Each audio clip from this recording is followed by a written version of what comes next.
Lucifer, Beelzebub, the beast, Satan. Hail Satan. When you say Satan to me, I think God. He has been called many names. He has taken many strange and different forms. The idea of God's evil enemy has been around for thousands of years. And it's still as powerful as ever.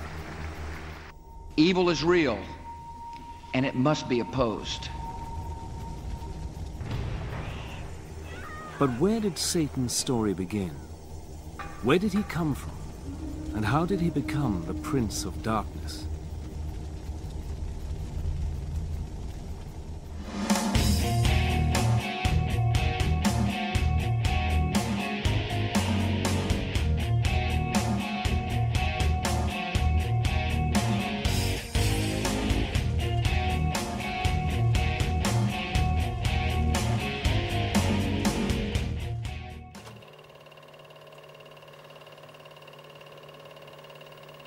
More than 3,000 years ago, in the deserts and pasturelands of the Middle East, unknown hands wrote the earliest chapters of the Hebrew Bible. If the devil had a birthplace, surely it was here, somewhere in the book known to Christians as the Old Testament. In the oldest books of the Bible, a character called Satan does appear, but he's nothing like the Satan we imagine.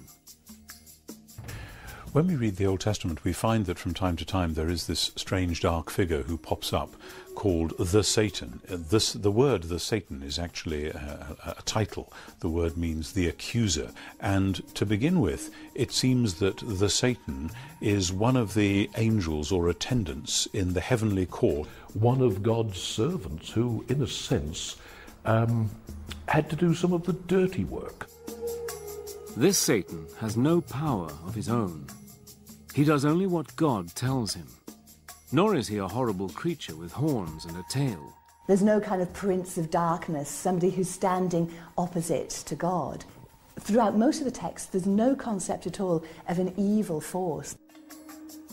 One of Satan's earliest appearances is as an angel in the book of Job. In one of the best-known stories in the Bible, Satan argues that Job, one of God's most loyal servants, is only pious because he has a good life. God agrees that Satan can test Job by inflicting on him all kinds of diseases and calamities. In the end, in spite of dreadful sufferings, Job continues to worship God, and Satan loses the argument. The Satan who makes Job's life a misery isn't a demon or even a bad angel. And he doesn't live in hell. There wasn't any kind of concept of a hell like we have, you know, a place of fiery torment and torture. In fact, to the ancient Israelites, what happened when you died was really very little. You went to a place called Sheol, and this was just a sort of dark, shadowy place, a sort of underworld, where everybody who died went, irrespective of whether you were good or bad. So where is the Satan we know? Where's the fiend who's eternally at war with the forces of good? The monster who rules over the flames of hell and punishes sinners? Where is the fallen angel with his legions of demon helpers, tempting humans to do evil things so that he can win their souls? If the traditional devil doesn't come from the Jewish Old Testament, where does he come from? Since human history began, people all over the world have believed in demons and evil spirits. A few share some traits with our devil, like horns or a beard, but none are as powerful as Satan. So where did people first get the idea of an ultimate evil being? 3,500 years ago, in ancient Persia, where Syria, Iraq and Iran are now, there were many gods, good and evil, until one man, a religious teacher called Zoroaster, reduced the whole complicated cast of characters to two. Zoroaster is a revolutionary, primarily because he in one sense, personifies these ethical categories into a good god, Ahura Mazda, and a bad god, Ahriman. And this is an extremely potent idea and one which forms the basis for later conceptions of dualistic thought. In other words, the separation between good and evil. The good god is the all-knowing Ahura Mazda, the god of light and order.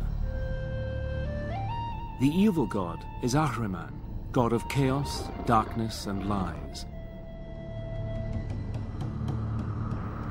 In Zoroaster's teachings, the universe is a battlefield between the gods of good and evil, and every person on earth must take sides.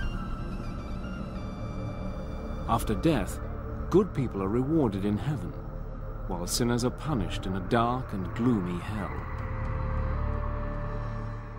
It is one of those ultimate, rather attractive kinds of dualism, that this life is a struggle between good and evil, therefore choose good, between light and darkness, therefore choose light. Under the powerful Persian emperor Darius the Great, the teachings of Zoroaster become the official religion of the Persian Empire, an empire which includes the lands of Israel. The new Persian ideas about good and evil soon find their way into the Jewish scriptures. So we get a clear demarcation of what we would call Jewish ideas, okay, and we can spot the Zoroastrian ideas in the Old Testament. They are there, notions of heaven and hell. Okay, the beginning of actually seeing the devil personified as the fierce opponent of God.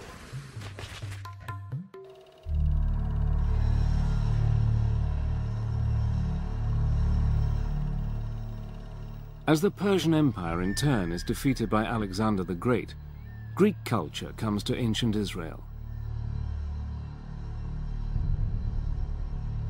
The Greeks introduce a huge cast of gods and goddesses, including one who will shape our image of Satan for centuries. Hades has a black face or black beard. He sits on a throne, often made of ebony, and he wields a two-pronged fork, not for prodding sinners, but for blasting things to bits. To the classical Greeks, the underworld was ruled by Hades, who was the god of the dead. He was one of the Olympian gods, but he seems to have spent most of his time in this dark, shadowy underworld, which is also called Hades. Now, he wasn't a very nice character. He seems to have been very morbid and morose, and nobody really liked him. None of the gods liked him, and certainly no humans liked him. Hades wasn't very likable, but he wasn't evil either. In fact, the ancient Greeks see Hades as a god of justice. They believe that when people die, they go to Hades, and he decides whether they go to a place of happiness or a place of misery. As ruler of the world underground, Hades is also the god of wealth and abundance. In a dim memory of Hades, people have believed for centuries that the devil can make you rich. As well as the brooding character of Hades, the Greeks give the world another familiar ingredient of the devil's story. In a famous myth, Zeus, the greatest of the gods, defeats the winged serpent Typhon and throws him down to Tartarus, the lowest region of the underworld. Over the following centuries, the myth grows into the story of how the angel Satan rebels against God and is thrown out of heaven with all his followers. Satan's allies, the fallen angels, become his legion of demons.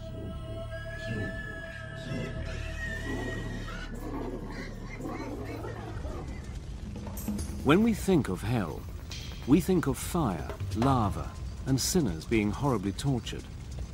But where did this picture come from? The underworld of Hades doesn't have fire, but ancient Jerusalem does. When we read the Gospels, we come upon Jesus warning people that there is this dangerous fate that might await them, and it's called Gehenna, which was the old smouldering rubbish heap in ancient Jerusalem. And because of the stink of the place and because there was so much in the way of rubbish, periodically it was set fire to, and the fires there would burn for several days, if not weeks. Gehenna was the place where the Jerusalem authorities burned the bodies of executed criminals. Over time, the place came to stand for something supernatural, a spiritual fate that would await the wicked at the end of time. Gehenna was the inspiration for the terrors of hell.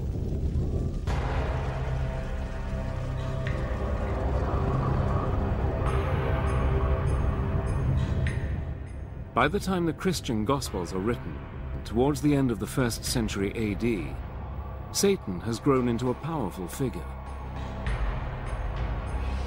By now, Jewish lands are ruled by the mighty Roman Empire. It was a time when the Romans were hated bitterly. To many Jews and Christians persecuted by Rome, Satan is the evil force behind Caesar's throne. In the New Testament book of Revelation, the writer gives Satan one of his most mysterious names, the Beast, 666. The Beast could refer to the Roman Emperor himself.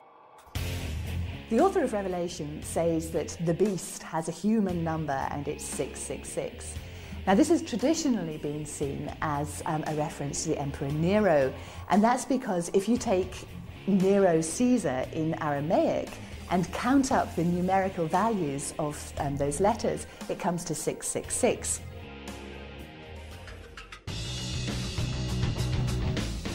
The book of Revelation says that the devil was sent down by God into the abyss, where he will be locked up for 1,000 years.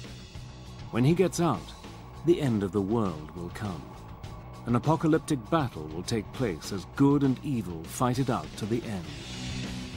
Satan will be let loose and will put up a final attempt to rule the world. This is kind of the dragon of chaos back again. This is evil opposed to God. So it's drawing on very, very ancient cosmological speculation, not so much from Judaism itself, but from the surrounding areas, particularly the Persians. So what does the devil look like at the dawn of the Christian era? Often he's got black skin and hair, like Hades, ruler of the underworld. His wings echo the story that he was once an angel, although they look more like the wings of a dragon. For thousands of years, the dragon was the symbol of an evil force. And it's from the dragon that Satan inherits his taloned feet.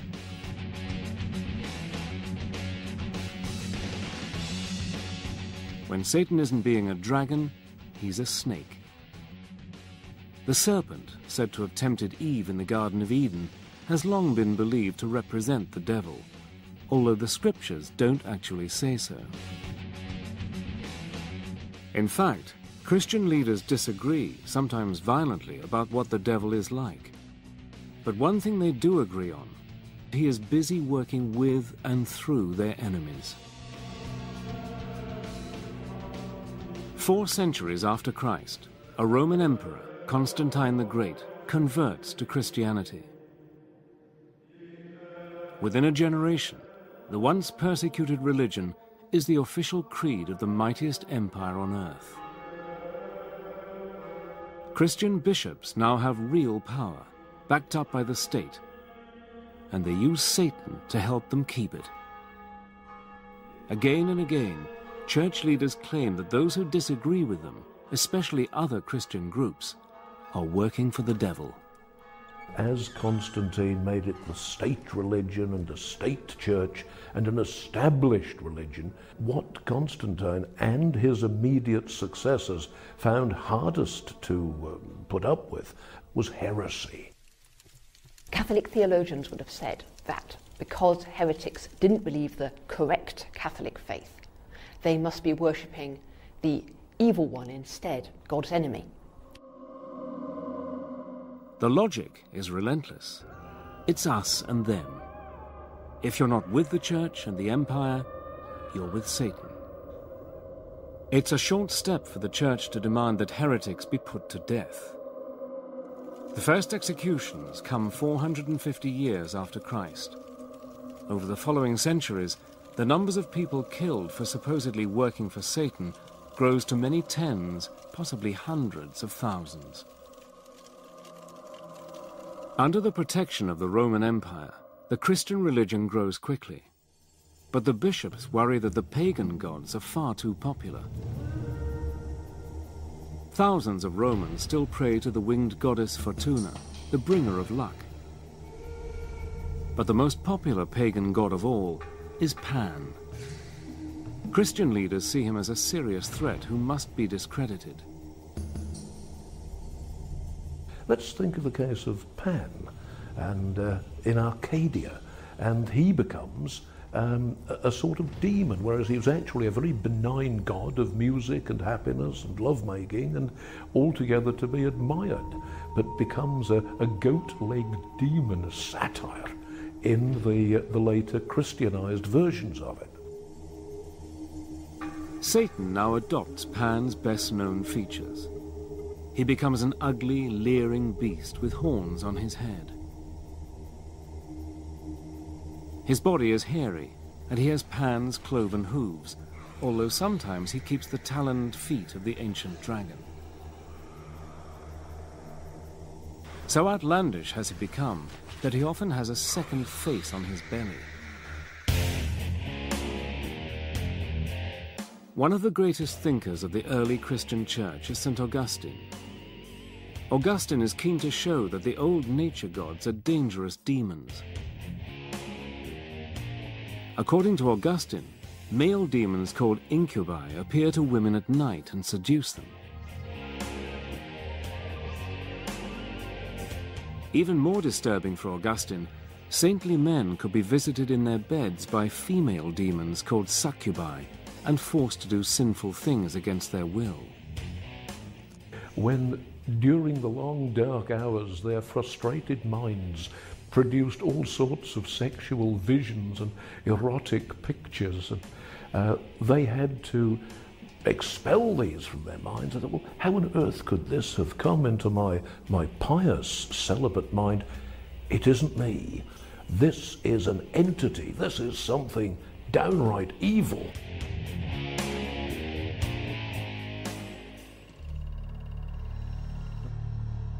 By the Middle Ages, after 1,000 years of Christian teaching, the Church has persuaded its followers that the devil and his demons are real, and that Satan is a powerful enemy. The problem is that some Christians take the idea a lot further than the bishops want. Some branches of Christianity did see the world itself as created not so much by Satan, but by a lesser evil god. And so for them, of course, everything to do with the world, with matter, with human flesh, was seen in negative terms. We do find the emergence of something called Gnosticism.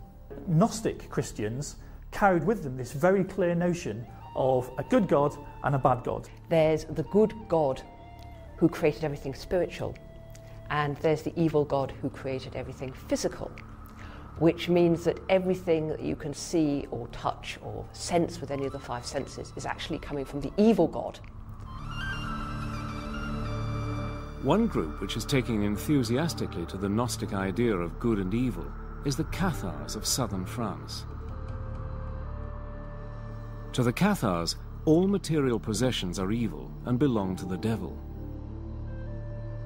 For a church now wealthy and powerful, this is an uncomfortable, even dangerous teaching. The common people loved and admired them, called them les bonhommes, because they were healers. When the Cathars went around doing good, as they most certainly did, feeding the poor and healing the sick, so they were teaching people to avoid marriage, to avoid procreation, because all you will do if you have a family is to bring that new child into this decadent, evil, physical world where we should all be concentrating on spirituality. If you were Catharist, then you were actually in league with Satan. To question the Church was to question God. Pope Innocent III announced a crusade against the Cathars. He tried to convert them back to Catholicism. That hadn't worked. The only thing he could do now was kill them. The crusade against the Cathars, launched in 1209, turns into a brutal 45-year war. At least 100,000 people die, partly for saying that Satan is even more powerful than the Church says he is.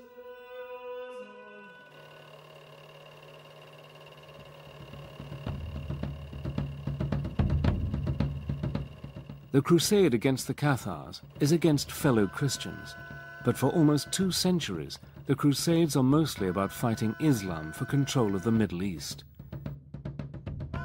In medieval Europe, Islam is seen as a heresy, the work of the devil. Muslims too are quick to claim their enemies are in league with the evil one. In the Quran, Muslims are instructed to fight against non-Muslims because they are friends of Satan.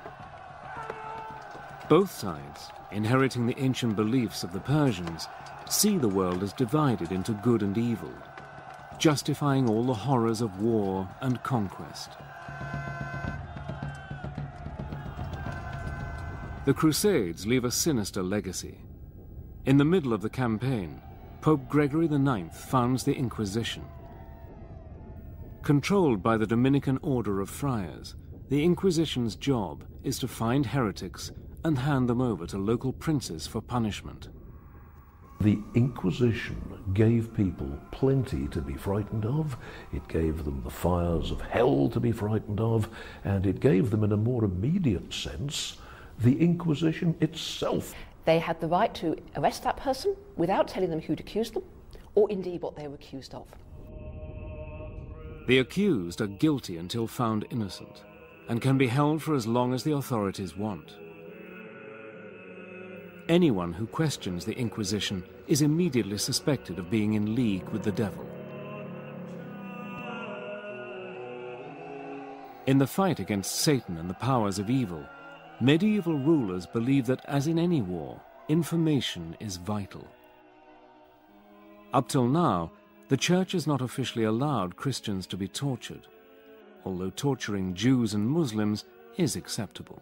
But in May 1252, Pope Innocent IV rules that Christians suspected of heresy can be tortured until they confess they are working for the devil and inform on co-conspirators. Once you've set up a debate that defines somebody as a Satanist, as a servant of Satan, then you have put them in a position where you can do what you want to them because you are justified by working for the forces of good.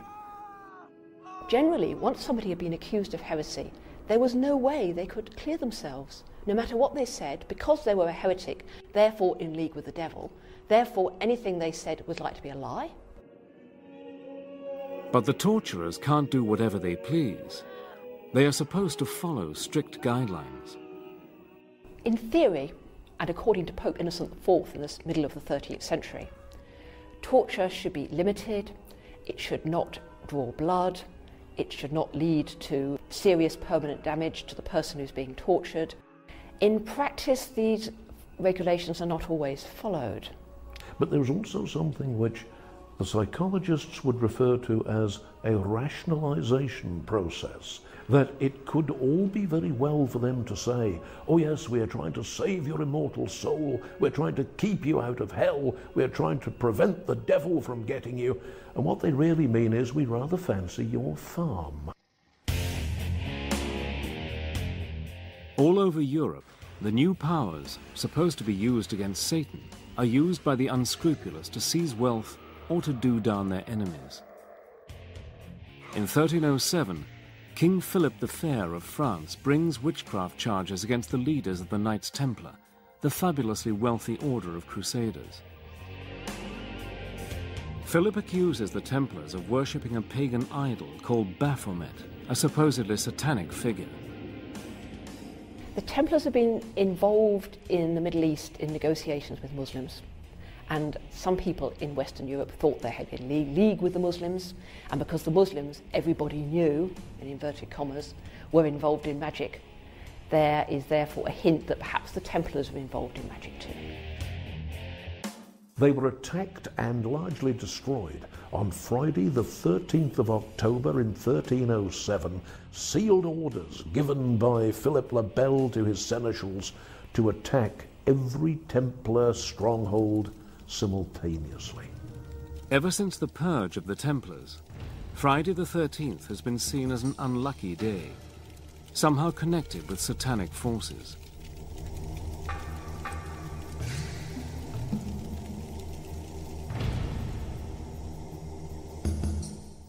In 1320, the war against Satan is wound up another notch. Pope John XXII orders the Inquisition to target any kind of witchcraft, sorcery, or necromancy.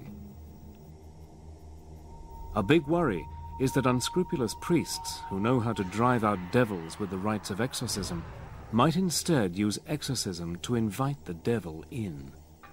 Formulas, Latin formulas and rituals which can be used to command the demon. Now, once you've got a Latin formula that has power to command a demon, I could use that to command a demon to do my washing up, you know? I could use that power to command a demon to get this woman I fancy into bed. The necromancers are interested in using the formulae of exorcism to command demons to do other things that they are interested in. You know, a demon could make me rich. A demon could find some hidden treasure for me. Fear that necromancers and witches are all around, conjuring up demons and making pacts with the devil, sweeps across Europe.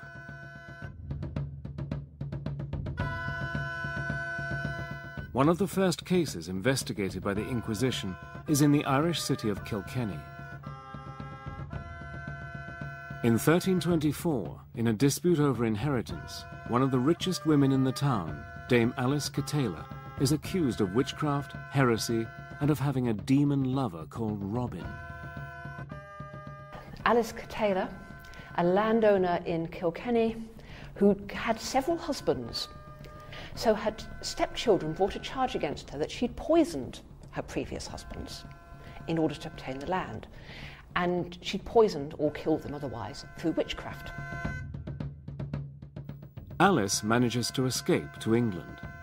Her unfortunate servant, Petronella, is tortured and burned at the stake. The campaign against necromancers, sorcerers, and witches lasts 300 years and kills between 60,000 and 300,000 people. The vast majority of the victims are women. Women were thought of as being more prone to the devil, more likely to sin, more likely to be led astray. They were also thought to be less intellectual than men. Women were seen as closer to animals. And part of this was that they were more susceptible to temptation, that they were more easily seduced by material gratification. As the Inquisition goes about its grisly business, rounding up suspects and interrogating them, many clerics and lay people worry that it's all guesswork. Perhaps they're missing even more witches than they're finding. But how can you tell who is one of Satan's helpers? What you need is a standard test. In 1486, two German Dominican monks publish a textbook for inquisitors called Malleus Maleficarum, the Hammer of Witches. The book contains a clever catch-22. Not only is witchcraft heresy, not believing in witches is heresy as well. The Malleus Maleficarum was the manual, the how to get rid of all these demonic fleas that had infested a human being. It was a book of what witches were, what witches did. Malleus Maleficarum tells the Inquisitor everything he needs to know. Witches have the mark of Satan on their bodies, a birthmark or a wart. They can fly by rubbing magical herbs on their skin, and they gather at Satan-worshipping ceremonies called Sabbaths. At these, they celebrate a twisted version of the Christian Mass, kissing the devil's rear end in a blasphemous act of homage. Certainly there was a fear at that time, which was why Malleus Maleficarum sold so many copies and ran through so many editions and is still in print. 30 years after Malleus Maleficarum was written, Martin Luther leads the Protestant Reformation, splitting the Christian Church in two. Each faction, Protestant and Catholic, claims the other is in league with the evil one. Both sides use Malleus Maleficarum to find Satanists, and not just in order to destroy them. Witch hunting is a kind of scientific quest. The idea is, if you can understand witches and the devil, you can fight them.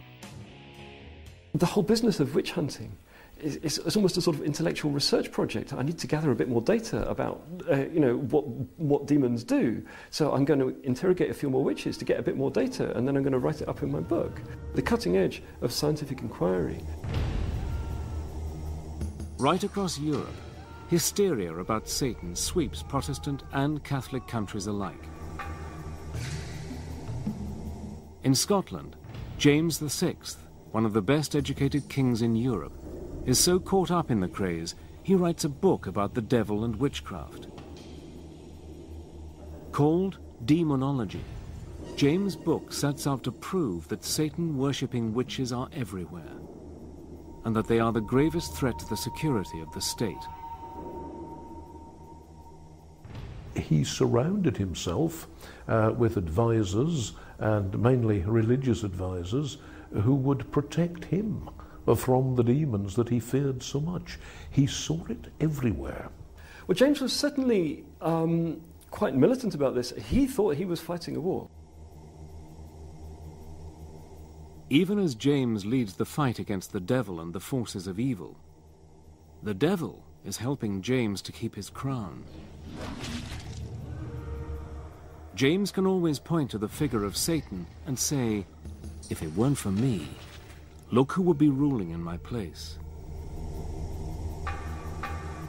Although this is quite frightening, it's also in a way quite gratifying for James. One of the witches who was interrogated was asked, why is the devil attacking our king? And the witch who was confessing allegedly answered, this was what was recorded anyway in her confession, the devil is doing this because King James is the greatest enemy that the devil has in the world.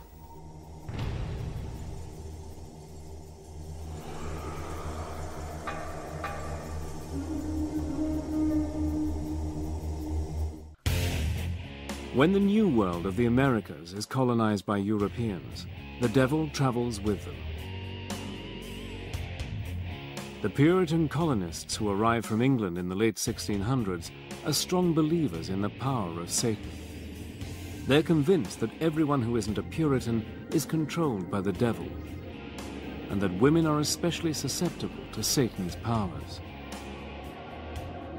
They had established what might be called Puritan communities, and were looking to build a great example for the rest of Christendom.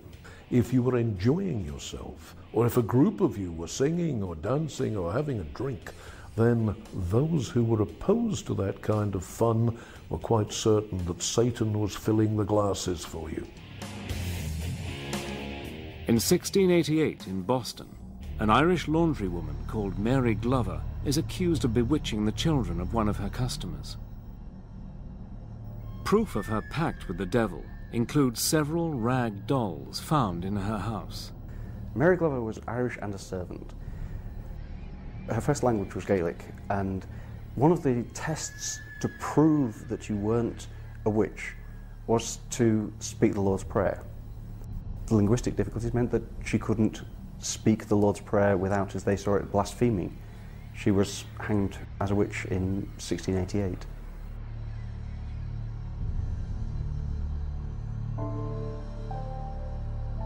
Three years after Mary Glover is hanged, less than 20 miles away at Salem, Massachusetts, the testimony of 3 young girls leads to a mass execution. Some of the children were said to be possessed by spirits sent from the witches. And so when they were standing witness, They were effectively, they were performing being possessed. In the Salem witch hunt, 150 people are arrested. 19 men and women are hung or crushed to death. 17 others die in prison. In an ironic twist to the story, the Salem jury later apologized, blaming the devil for their mistake.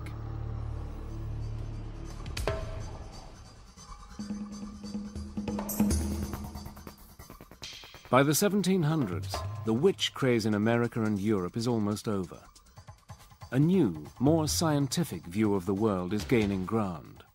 Modernism, as the project that we get from the 18th century Enlightenment, actually banished religion, superstition, and all of that, and just said that that belongs to the Dark Ages. We're now in the modern world. We believe in facts, we believe in science, and if you want to be religious, that's a private option which you can go and practice somewhere else.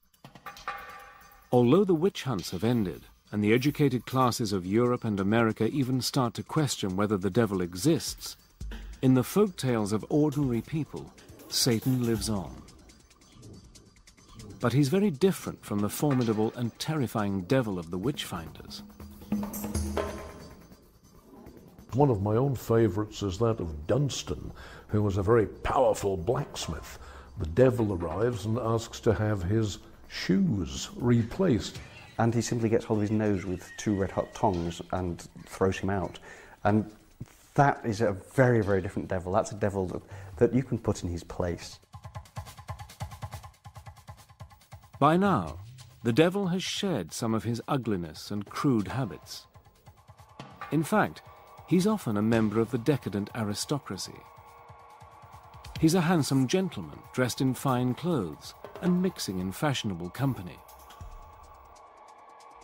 Like Hades, the Greek god of the underworld, and the Satan of the ancient Gnostic heresies, this Satan controls the material world of wealth, power, and sex. He can give all these things to you if you promise him your soul.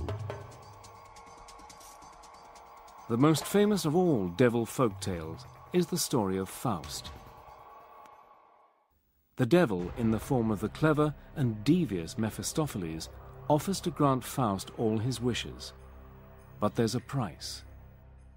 One of the things that many necromancers or people using necromantic spells are interested in is how to get women into bed. Faust is very interested in that, and he gets all kinds of women, including Helen of Troy. Faust's bargain with the devil ends in disaster for Faust. Mephistopheles calls in his debt, and Faust dies horribly. The devil takes him away to spend eternity in hell.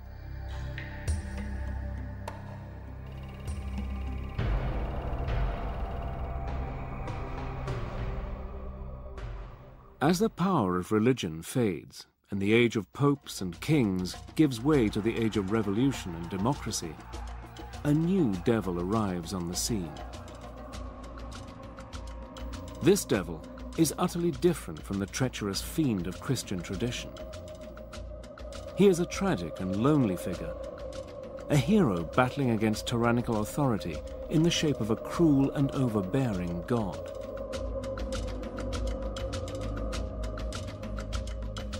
Satan is now a brave and handsome rebel. And so you get the kind of romantic view of Satan as not really a villain or an evil person at all, but the opposite of that. Satan is a good guy who's challenging the boss. In the age of Romanticism, we find the poets, particularly like Byron, creating a Byronic hero who is somehow dark and sinister and has a past. And so, far from being something to shun and something to fear, the devil is admired.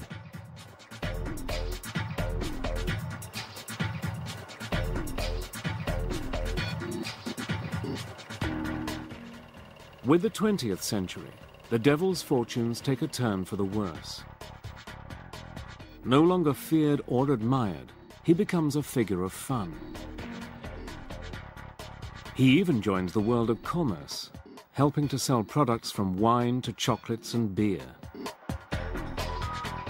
In the age of marketing and the consumer society, Satan can bring the lure of the forbidden to a tired brand.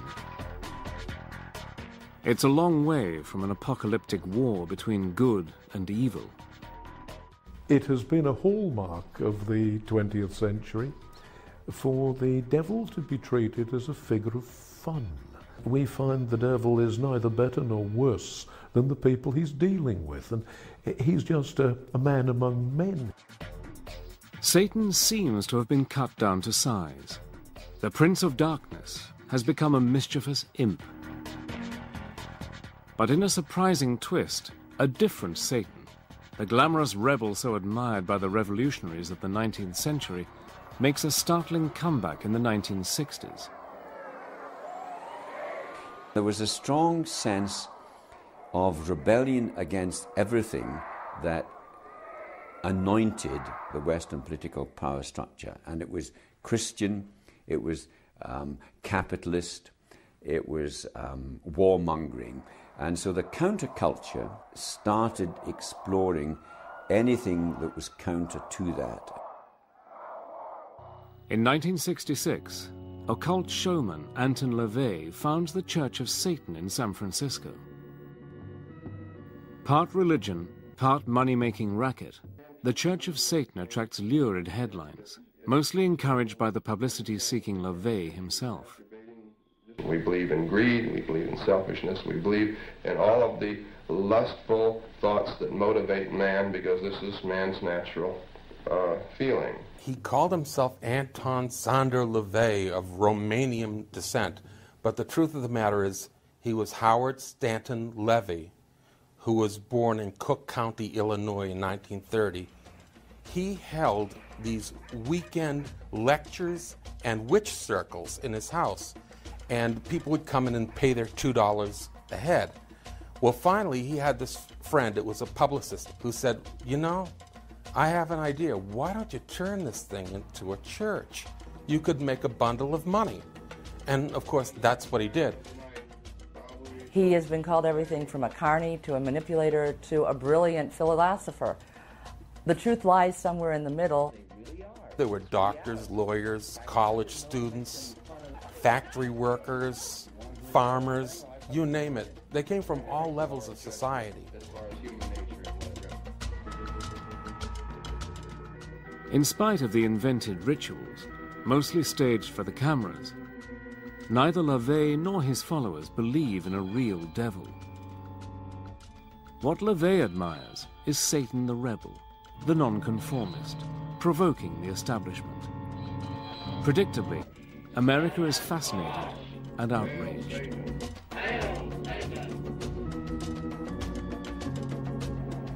In 1967, the 60s fascination with the occult, spearheaded by LaVey's Church of Satan, gets a powerful boost from Hollywood. The film Rosemary's Baby, a dark tale of devil worshippers in Manhattan, is a massive and unexpected hit. In Roman Polanski's masterpiece, the heroine's innocuous neighbors are part of a satanic conspiracy to help the Prince of Darkness father a child who will rule the world.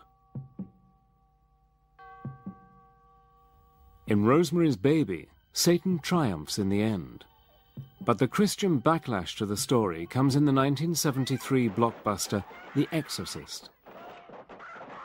This time, the devil, who has possessed a young girl, is defeated by the forces of good in the shape of two priests. The old belief that women are especially susceptible to satanic influence is revived 2 centuries after the Salem witch trials. We would be seriously in error if we were to underestimate the power of Hollywood. I think the biggest impact was probably around the time of The Exorcist. I know many people I've talked to about the movie, especially those raised in a Christian household, who are very frightened by it, very upset.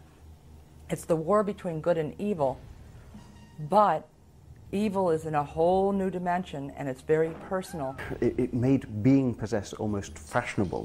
The numbers of people who were seen to be possessed just took off. I've been invited to exorcise people who were convinced they had a demon, and you will get people who will put them through it. and it can be very violent and very dramatic and very expressive, but it can really flip someone into serious, serious ill health. Hollywood's discovery that fortunes can be made with stories of possession and devil worship stokes the fires of a paranoia that has lain dormant since the days of the witch trials. In the 1980s, stories about a vast conspiracy of organized Satanists sweep the media. Known as the Satanic Panic, Christian groups allege mass satanic abuse of children and tens of thousands of kidnappings. Part of the Satanic Panic started with accusations of satanic ritual abuse. Groups of people who declared themselves as Satanists were believed to be taking people and children and damaging them. There were all kinds of dark suggestions about children disappearing and about child sacrifice and ritual murder. Although hundreds of people are arrested and imprisoned, when the FBI finally launches a full-scale investigation in the United States, it concludes that the satanic abuse allegations are all groundless.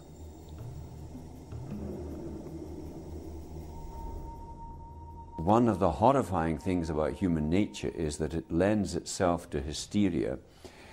You get it in all periods of history. I think you get it much more virulently nowadays because one of the most potent instruments for spreading hysteria is the modern telecommunications industry. If members of satanic religions mostly don't believe in a supernatural devil and don't pray to Satan, what does the devil represent? Some Satanists claim the devil stands for a spirit of change. A lot of people are frightened by the term Satanism. A lot of people automatically think that Satanists are bad people. They should be no more scared of a Satanist than they should be scared of anyone else they meet. You know, what Satanism means to me is opposition and balance. Alternative thought, playing the devil's advocate. There is no good and evil. I mean, to a mouse, a cat is this horrible evil thing with fangs, but to the pet owner, the cat is heavenly. We create our own reality. That's the whole idea behind Satanism. In the United States, surveys show that almost half of Americans believe the devil is real. Even non-religious people instinctively divide the world into good and evil, the opposing principles taught by Zoroaster to the ancient Persians. If anything, recent events have made that belief even stronger. In September 2001, the massive terrorist attacks on the United States which destroyed the World Trade Center shocked America to its core. To many, it seemed as if sinister forces had gone on the offensive. It was easy to believe that this was a showdown between the forces of good and evil. To the US government and a large section of American opinion, the attacks were about much more than politics.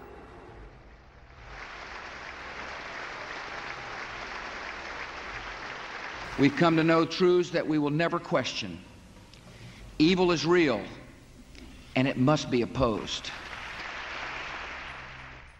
You're either with us or you're against us. And if you're against us, by and large, you're going to be working hand in hand with Satan. It was Reagan that talked about the evil empire. Bush talks about the axis of evil. It's classic, ancient, dualistic thinking. In the wake of the 9/11 attacks, President Bush gave the job of catching Osama bin Laden, the man responsible for the atrocity, to Lieutenant General William G. Boykin. But according to Boykin, America's real foe isn't bin Laden. In the general's words, the enemy of the US is a guy called Satan. Since 2001, the draconian measures taken by the US and other governments in the war on terror are uncannily like those of the war on Satan of 400 years ago. Imprisonment without trial, secret hearings, anonymous tip-offs, and torture. We are seeing a similar willingness to to justify mistreatment, to justify the removal of rights, the justifiable use of torture against the perceived enemy in the war against terrorism. If you're fighting a war against evil, what begins to happen, I think, is that you end up by turning into the evil that you're fighting. Controversially, President Bush called the invasion of Iraq a crusade. The similarities with the historic crusades against heretics are striking. They include a belief on the battlefield that the enemy are not just military opponents, but agents of pure evil.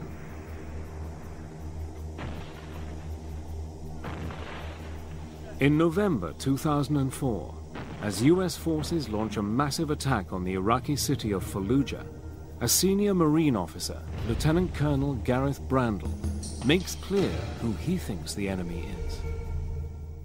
The enemy has got a face. He's called Satan. He's in Fallujah, and we're going to destroy him. It's embroidery, it's myth-making, it's poetry. It can be good fun, except that it has produced great evils. A human invention, but one that's rebounded on us because it's given us permission to do terrible things to each other, which is why I think that we should close hell down and finally banish the devil and get rid of him.